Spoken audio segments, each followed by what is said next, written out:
A palavra do Senhor diz então aqui no livro de 1 Tessalonicenses, capítulo 1, verso 3, diz assim: lembrando-nos sem cessar da obra da vossa fé, do trabalho, do amor e da paciência, da esperança em nosso Senhor Jesus Cristo, diante do nosso Deus e Pai, sabendo, amados irmãos, que a vossa eleição é de Deus, porque o nosso Evangelho não foi a vós somente em palavras, mas também em poder, e no Espírito Santo, e em muita certeza, como bem sabeis, quais fomos entre vós, por amor de vós. Amém. Os irmãos podem sentar. Nós vamos ver outros textos ainda, mas por enquanto mantenha a sua vida aberta aqui. Uma coisa que eu fazia sempre, e faço até hoje quando eu estou ouvindo uma mensagem. Depois que você lê a palavra, deixa ela aberta. Você vai ouvindo, você vai lendo ali novamente, isso é importante, tá? Então a palavra que nós lemos aqui diz que os irmãos Paulo, Silvano e Timóteo, quando eles escrevem essa carta aqui, ele fala: olha, as palavras do Evangelho que nós pregamos a vocês, as palavras que nós falamos, foram palavras em poder. Ele quer dizer que não foram palavras comuns, não foram palavras persuasivas, a mesma palavra que ele usa em alguns textos, palavra de persuasão, mas ele diz que foram palavras de poder. Falei que quarta-feira que essa palavra de poder aqui é justamente a palavra que ele próprio fala logo em seguida, e no Espírito Santo. É uma palavra que vem do Espírito Santo. E que palavras são essas? Que palavras esses irmãos ouviram? Que palavras esses irmãos lá na igreja de Tessalônica ouviram que transformaram a vida deles? Às vezes nós lemos aqui, diz aqui que as palavras foram palavras de poder. Foram palavras faladas ali no Espírito Santo. Mas que palavras foram essas? O que será que esses irmãos ouviram que mudaram a vida deles? Porque o texto aqui no versículo 3 diz que Paulo estava aqui louvando a Deus, porque eles, aqui, olha só como ele fala aqui: a obra da vossa fé, o exemplo dessa igreja era de uma igreja que tinha fé. E diz mais aqui, eles tinham algo muito interessante, que era amor. E outra coisa aqui, paciência e também esperança. Olha só, o que gerou essas coisas neles? O que foi que eles ouviram que geraram essa esperança, toda essa paciência? Romanos, deixa eu achar o texto, eu acho que capítulo 4, deixa eu achar aqui rapidinho aqui. Paulo, quando escreve aqui também aos Romanos, ele vai falar a respeito no capítulo 5, 4 não, é o versículo que é 4. Pode colocar o 3, 5 a 3, Romanos 5 a 3. Olha lá. Olha só, quando Paulo escreve também aos Romanos, ele diz, ele estava dizendo, né, que a entrada, o que ele falava para a igreja, né, a questão da fé ali, da graça de Deus, para que eles tivessem filhos, tá, se gloriando no Senhor. E ele diz, e não somente isto, mas também nos gloriamos nas tribulações, sabendo que a tribulação produz a paciência, e a paciência a esperança, e a experiência, a paciência a experiência, e a experiência a esperança. Então, o que esses irmãos ouviram geravam neles paciência, gerava fé, gerava amor, gerava, olha só essa palavra aqui, esperança. Foi justamente o que nós falamos agora há pouco, quando nós estávamos orando, quando nós estávamos cantando essa última canção aqui, a nossa esperança de um dia encontrarmos o Senhor na glória, ali aquelas ruas de ouro, aquela coisa toda que tem prometido para nós. Talvez alguém chegue a pensar, não, mas novamente voltando aqui, o que eles ouviram? Olha só, novamente, toca no verso 2. Capítulo 5. Pode ser, coloca um. Vamos começar do Zé, coloca um aqui. Coloca um também. Para a gente ter uma. Olha só o que Paulo escreveu. Paulo ainda coloca a questão aqui. Tendo sido, pois, justificados pela fé. O que os discípulos de Jesus, o que os apóstolos ensinavam, primeiramente é que a vida das pessoas, aquilo que eles estavam vivendo, todo aquele mistério, as novidades que eles estavam ouvindo, tudo isso foi gerado por Jesus. Quando Jesus morre lá na cruz por nós, então ele vai nos justificar. Quando ele nos justifica, ele quita toda a nossa dívida. E aí, o que ele fazia com que as pessoas tivessem medo de Deus? É justamente pelo fato de eles estarem devendo para Deus. A falha, o pecado, então todas essas coisas fazendo o tempo inteiro.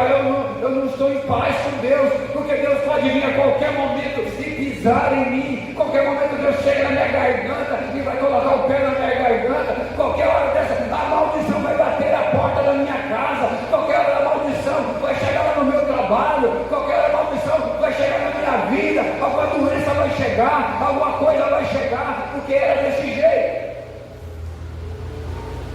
No tempo da lei era desse jeito. Se você não fizesse algo, você recebia. Mas o interessante é que recebia era justamente o mal. Por isso que tem as bênçãos e tem as maldições. E uma vez que a desobediência, uma vez que desobedecia as leis, a desobediência então gerava uma série de maldições, um monte de maldições. Agora vem Paulo, agora vem outros discípulos do Senhor, no caso Filipe, daqui a pouco eu vou estar lendo sobre Filipe. Agora eles chegam e começam a trazer uma mensagem de vida, começam a trazer uma mensagem de paz. É o seguinte, Jesus, ele se entregou lá na cruz por nós, e a entrega de Jesus lá na cruz, então ele vê que eu agora em diante, a partir do momento que eu creio no que Jesus fez por mim, agora eu vou ter paz com Deus. Então uma das coisas que eles ensinaram é justamente que, tendo sido depois justificados pela fé, crendo no que Jesus fez lá na cruz, uma vez que eu creio no que Jesus fez por mim, justificado pela fé, temos paz com Deus. Através de quem? Através de Jesus. Então os discípulos, Paulo e tantos outros, Silvano, Timóteo, Filipe, Pedro, João, tantos que pregaram o Evangelho, era o Evangelho da graça.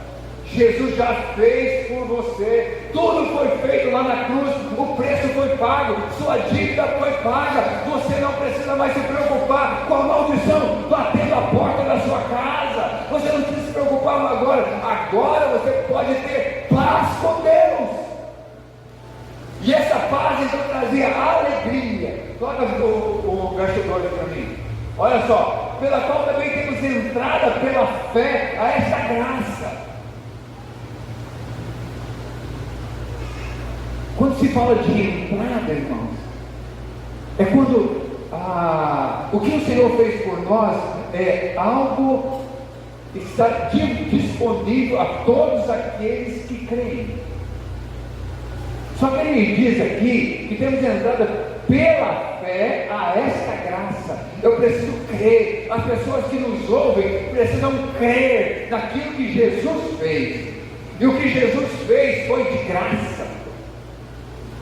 E a graça, você não mereceu nada daquilo. Eu não mereci nada daquilo. Ninguém mereceu nada. mas a graça do Senhor então nos alcançou através de Jesus. E essa era a mensagem que as pessoas ensinavam, essa era a mensagem que os apóstolos ensinavam, e essa é a mensagem que trazia então vida para as pessoas. Eles agora estamos firmes, convictos, convicção. A fé é o quê? Firme fundamento das coisas que se esperam e a prova das coisas que não se veem. Firme fundamento, tem tradução que diz firme convicção, firme certeza, é uma coisa, convicção. Então, uma vez que estamos firmes, convictos, bem alicerçados e nos gloriamos na esperança da glória de Deus. É isso que nós falamos aqui. Então nós nos gloriamos, aquilo que virá ainda. Tem uma promessa de Deus para nós moraremos eternamente com Ele. Tem uma promessa de Deus para nós, e essas promessas então, feitas ali as pessoas, isso gerava vida. E aí as pessoas iam sendo transformadas pelo poder do Evangelho.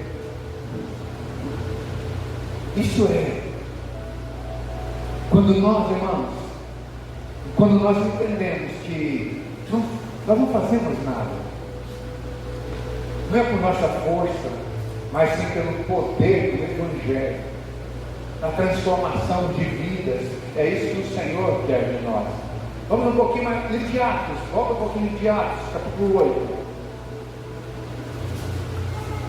Filipe chega em Samaria. Olha só, lembra que eu falei da alegria? Já nós vamos ver o que traz essa alegria. Verso 5, capítulo 8 de Atos, verso 5, assim: e descendo Filipe a cidade de Samaria, lhes pregava a Cristo. Irmãos, o problema hoje talvez seja, as pessoas estão falando de filosofia, estão falando de teologia, estão falando de tantas coisas menos de Cristo, autoajuda, um monte de coisa, menos de Cristo. O que o Senhor mandou a gente falar foi de Cristo, foi falar de Jesus. O que é Cristo? Um ungido de Deus. Então o texto aqui diz que Filipe desce para a cidade de Samaria e pregava a Cristo, falava de Cristo, de como ele nasceu, como ele cresceu, como ele morreu e como ele ressuscitou. Falava de Cristo. E as multidões, olha só o verso 6, e as multidões unanimemente prestavam atenção a Filipe. O que Filipe dizia, porque ouviam e viam os sinais que ele fazia. Quando nós entendemos, irmãos, o que é o Evangelho, irmãos, nada mais é, primeiro ele diz que é poder de Deus.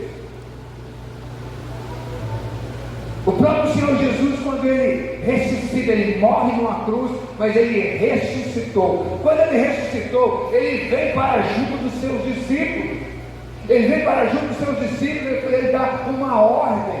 E essa ordem que ele dá foi sair por todo mundo, pregar o Evangelho a todas as pessoas. Ele fala toda criatura, todas as pessoas, e por todo mundo, é para todos os lugares. E uma vez que essas pessoas fossem para esses lugares, era para pregar, para falar de Jesus, era para ensinar de Jesus, e por todo mundo pregar o Evangelho, boas novas. Aí eu volto novamente: que boas novas são essas?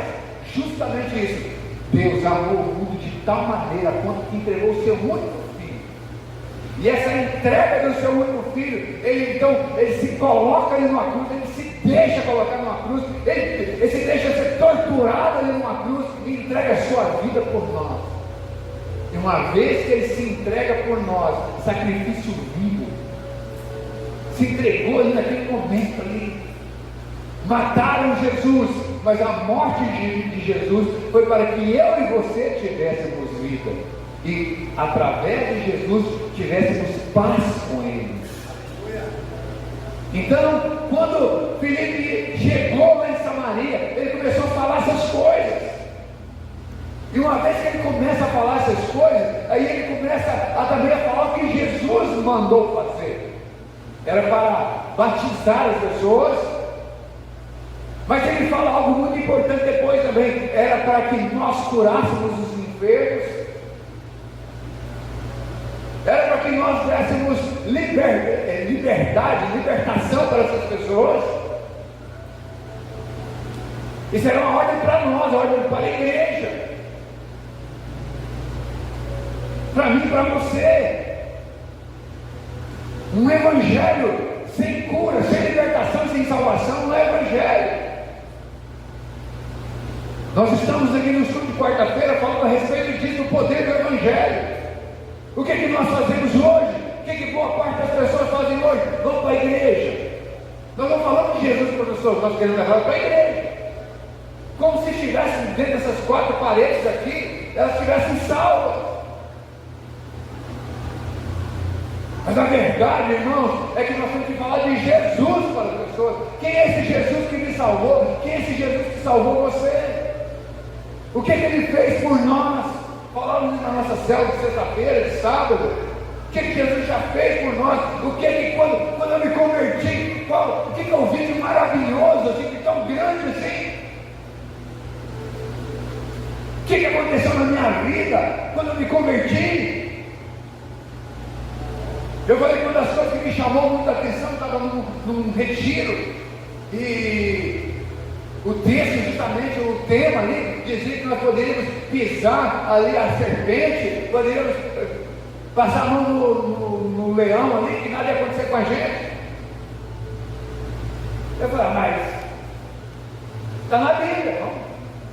E de repente a gente estava num local tomando banho, num remanso ali, num poço ali, e o pastor estava com a gente lá pescando no nosso meio. Era impossível ele pegar qualquer peixe ali, mas ele e de repente ele puxa uma raia no meio, num lugar assim, ele está gente tomando banho, passando para lá, para cá, e ninguém pisou naquela raia não ferrou ninguém. E ele falou, menos uma, pode continuar tomando banho. Quando a assunto me chamou a atenção demais, era o tema do nosso retiro ali. Que para mim foi algo, estava acontecendo algo que nós estávamos falando.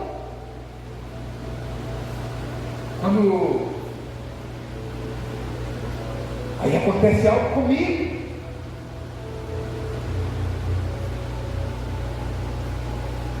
Quando tinha muita dificuldade para falar, era gato, não conseguia ter telefone,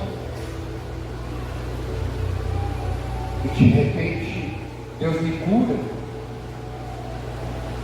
Interessante que eu não pedi, eu nem sabia que Deus curava, mas eu acordo pela manhã falando normalmente. Isso é poder de Deus, e está acessível para todo aquele que crê.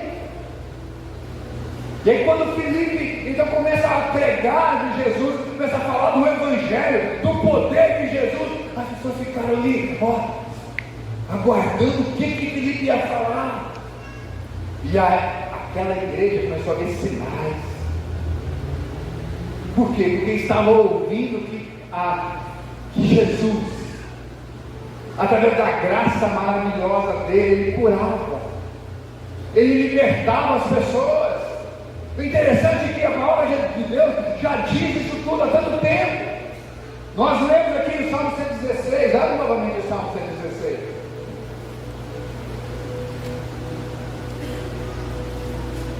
Nós precisamos crer na palavra do Senhor. Salmo 116, quando o salmista ali, eu até falei ali que era alguém que estava em grande dificuldade, e ele falou que olha só o verso primeiro: amo ao Senhor porque ele ouviu a minha voz e a minha súplica, porque inclinou para mim os seus ouvidos, portanto invocá-lo-ei enquanto viver. Cordéis da morte me cercaram, e a angústia do inferno se apoderaram de mim, encontrei aperto e tristeza, então invoquei em nome do Senhor, dizendo: ó Senhor, livra minha alma. E depois lá no verso 7 ele diz assim: Volta, minha alma, a teu repouso, porque o Senhor te fez bem. Era alguém que estava angustiado, era alguém que precisava de ser liberto, ele estava angustiado de um jeito, e você tem corda de morte me prendendo aqui, mas ele busca a presença do Senhor, e o Senhor então o livra, o Senhor dá livramento a ele, o Senhor liberta ele. E a mesma coisa aqui Filipe, Pedro, Paulo, João, tantos outros que pregavam o Evangelho, ensinavam. Se nós buscarmos ao Senhor de todo o nosso coração, se nós buscarmos sabendo que Ele existe, se nós buscarmos declarando a vitória, se nós falarmos da nossa vitória, eu creio, por isso eu falei, se nós entendemos quem é Deus e aonde nós podemos chegar diante dele e encontrar tudo aquilo que tantos outros encontraram, tantos outros que foram curados, libertos, salvos, tudo isso está disponível para nós, só precisamos crer. Quando Pedro e João estavam chegando no templo, ali, ao entrarem no templo ali, de repente um homem ali, sentado ali à porta, e de repente aquele homem devia ter estendido a mão, pedindo ali uma moeda, mas de repente eles viram para ele e falaram: olha, não tenho prata, não tenho ouro, mas o que eu tenho, eu te dou, em nome de Jesus Cristo, o Nazareno, levanta e anda. O texto diz que eles tomaram aquele homem pela mão direita e o levantaram, e ele então saltou ali e foi curado, e ele entrou pulando, saltando lá dentro do templo. Não podia, mas ele entrou pulando, saltando e glorificando a Deus pelo milagre que Deus havia feito por ele, de alguém que declarou a palavra: eu não tenho prata, não tenho ouro, mas o que eu tenho te dou, em nome de Jesus Cristo Nazareno, levanta e anda. Que não crê, que não crê, vai lá no teu olho, lá no tanque lá, foi lá, lavou.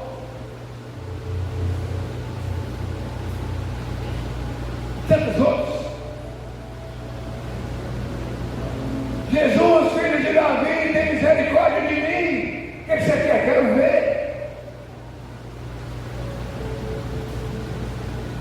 Tantos. Se tu quiseres, pode me curar, Senhor. Jesus diz: eu quero. E ele ficou curado.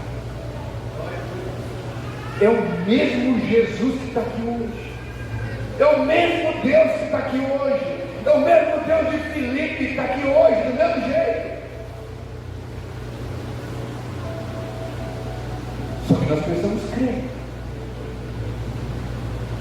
O mesmo Evangelho está sendo pregado aqui hoje. Um mesmo. O nosso Senhor Jesus. Ele veio para nos curar, para nos libertar, para nos salvar, para nos dar vida e vida em abundância. Talvez vocês estejam na igreja há tantos anos e nunca gozou dessa alegria, nunca sentiu a cura do seu corpo. Talvez você esteja procurando, lutando com algo que está te prendendo há tanto tempo. Convidei uma pessoa essa semana para ir no Vida Vitoriosa e ele falou assim: não. Eu falei: meu irmão, mas por que você não vai? Não quero. E um pouquinho antes, ele estava me falando que estava precisando de ser curado, que fez um monte de coisa, contou um monte de problema, falou de um monte de exame que fez, não sei mais o que, sei mais o que, sei mais o que. Eu tenho solução para você. Eu tenho certeza, se você for, Deus vai te libertar. Não, mas não vou não. Deixa para a próxima. Vai no médico, o médico passa aquele monte de remédio, vai lá na farmácia, compra aquele quilo de remédio, toma aquilo, tudo, mas não vai para a presença do Senhor. Por que não vai?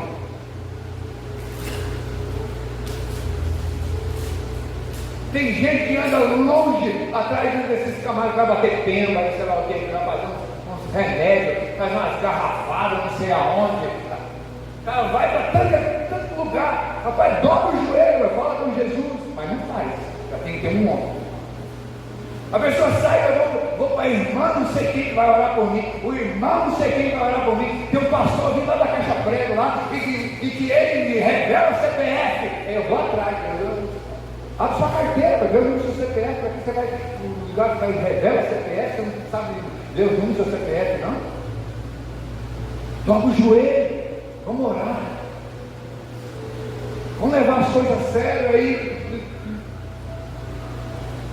Gente, aqui na Bíblia diz que um monte de gente foi curada. Uma mulher correu pela cidade inteira para só tocar em Jesus. Queria falar com Jesus, não conseguiu, mas agora só tocar tá bom. Nem em Jesus ele tocou só no vestido dele, só na hora do vestido só. Mas foi bastante. Jesus falou assim: de mim saiu o poder. Quem foi que lhe tocou? Discípulo, mas Jesus, um tanto de gente apertando assim, e você quer saber quem te tocou? Vai, pois não, sabe quem te tocou? Porque de mim saiu o poder. Jesus tem poder. E nós vamos orar.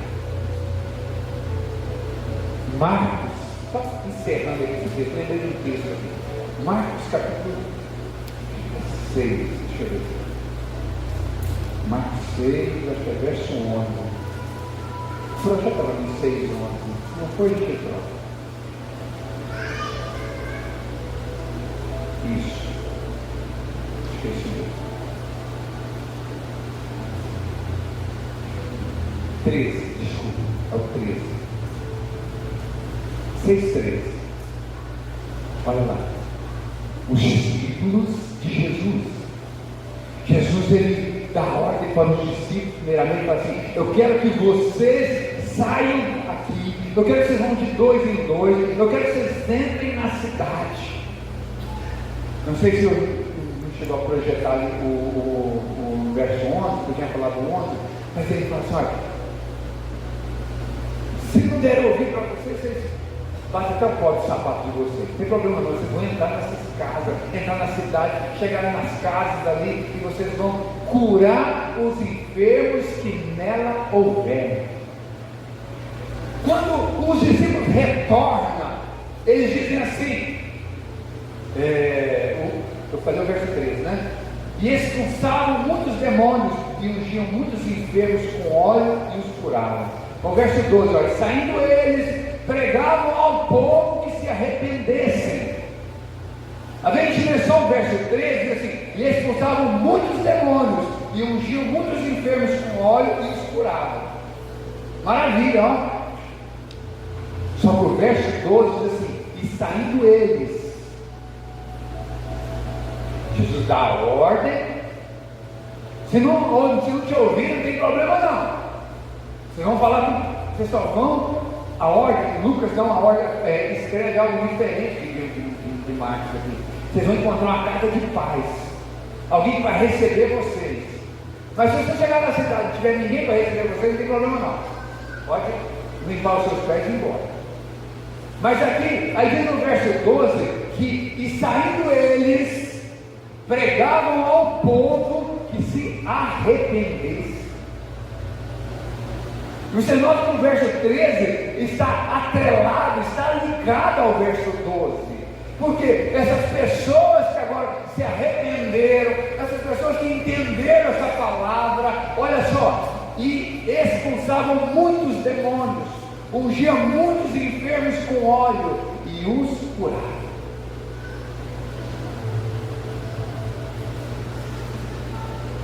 Olha, está acabando, tem um outro letrinho ali. Nós ungimos as pessoas com óleo.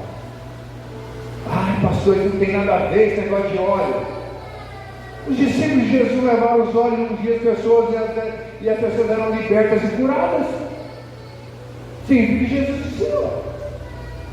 Tiago falou: está alguém entre vós doente? Chama os presbíteros. O que o presbítero vai fazer? Vai ungir com óleo.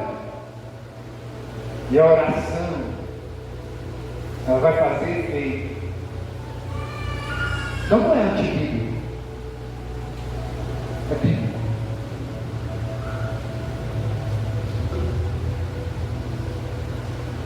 A palavra de Deus, ela nos mostra o tempo inteiro, assim como Paulo falou àquela igreja, escreveu aquela igreja ali em Tessalônica.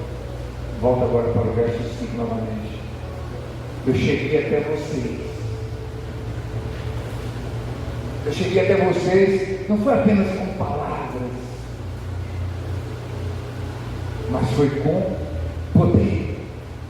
E com o Espírito Santo, porque é uma obra que é o Espírito Santo que faz. O Espírito Santo convence o homem do pecado, convence o homem da justiça. O Espírito Santo mostra o poder de Deus para nós. E nós vamos agora, assim como a palavra nos ensinou. Quero que você se coloque em pé.